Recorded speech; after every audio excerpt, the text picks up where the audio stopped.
صلہ علی آتا ہے تو معنی ہوتا ہے کسی کے خلاف شہادت دینا،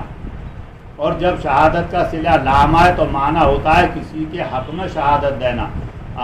آیت مندرجہ بالا علیکم شہیدہ میں شہادت کے ساتھ علی کا ذکر ہے، اس لحاظ سے معنی ہوا اور روز محشر رسول اللہ تمہارے خلاف شہادت دیں گے کہ یا اللہ انہوں نے میری بات کو نہیں مانا تھا، میں نے اسلام کا پیغام ان تک پہنچایا تھا مگر انہوں نے نہیں مانا، اور شہادت کیوں دیں گے کہ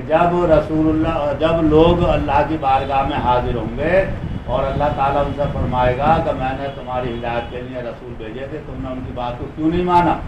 تو وہ کہہ دیں گے کہ یا اللہ ہمارے پاس کوئی پہنچے ہی نہ، ہمارے پاس کوئی تیرا پیغام پہنچانے والا پہنچے ہی نہ، ہم مانتے کسے؟ تب رسول گواہی دیں گے ان کے خلاف کہ ہم گئے تھے، ہم نے تمہیں اللہ کا پیغام پہنچایا تھا، تم نے ہماری بات کو مانا۔ حالانکہ ایسا نہیں ہوگا، بلکہ حضور شفیع المذنبین رحمۃ للعالمین صلی اللہ علیہ وسلم مسلمانوں کے حق میں گواہی دیں گے کہ یا اللہ میں نے پیغام تیرا سب تک پہنچا دیا، کچھ نے نہیں مانا،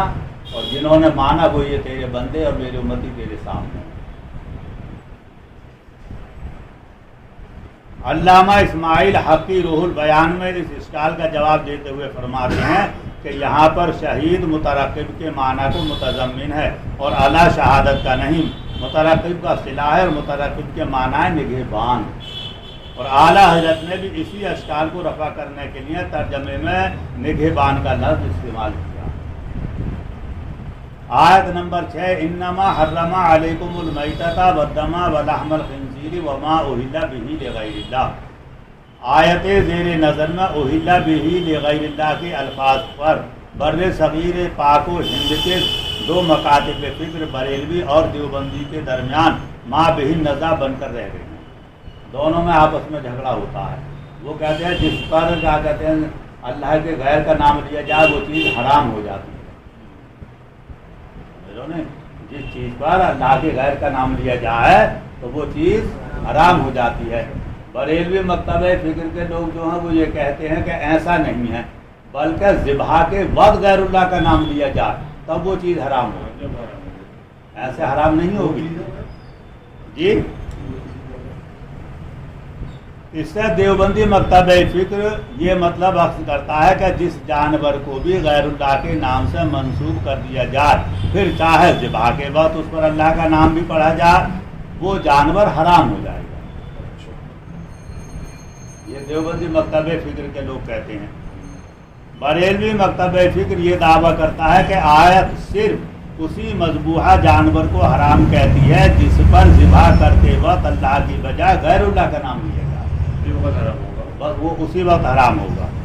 اصل میں سارا نزاع لفظ اہلا سے پیدا ہوا۔ بریلوی حضرات کے نزدیک احلال کے معنی ہے رفع الصوت عند الذبح، جبکہ دیوبندی حضرات اسے مطلقاً منسوب کرنے کے معنی میں لیتے ہیں۔ بریلوی حضرات کہتے ہیں کہ اگر ذبح کے وقت غیر اللہ کا نام لیا جائے گا تب وہ حرام ہوگا، اور میں نے بتایا تھا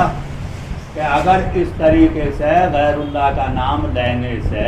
اور وہ چیز حرام ہو جائے تو کسی کی بھی بیوی کسی کی بھی اولاد حلال نہیں رکھے گا۔ قربانی جو کرتے ہیں وہ بھی ایسے ہی ابراہیم علیہ السلام کے نام سے ہوتی ہے،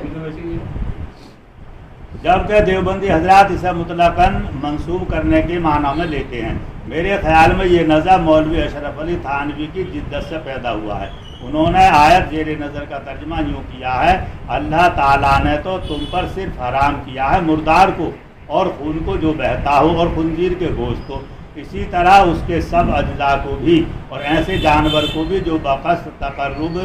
غیر اللہ کے لیے نامزد کر دیا گیا ہو۔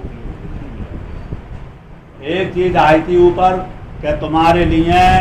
مردار حرام کر دیا، خون حرام کر دیا اور جنگلی جانور کا گوشت تمہارے لیے حرام کر دیا، صحیح ہے، مگر اسی کے تحت انہوں نے سوچا وما اہل بہ لغیر اللہ کا ترجمہ بھی یہی کر دو، جس پر غیر اللہ کا نام لیا جائے جو غیر اللہ کی طرف منسوب ہو وہ چیز حرام ہو جائے، جبکہ ایسا نہیں ہے۔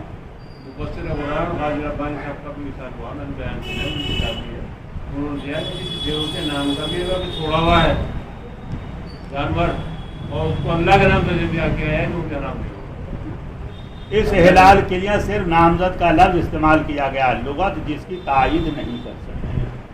تھانوی صاحب کے بعد ان کے گروہ فکر کے تمام مترجمین حتیٰ کہ مولوی عبد الماجد دریابادی بھی احلال کے لیے یہی نامزد کا لفظ ایسے ہی استعمال کرتے ہیں جیسے یہ لغت کا مستند ترجمہ ہے۔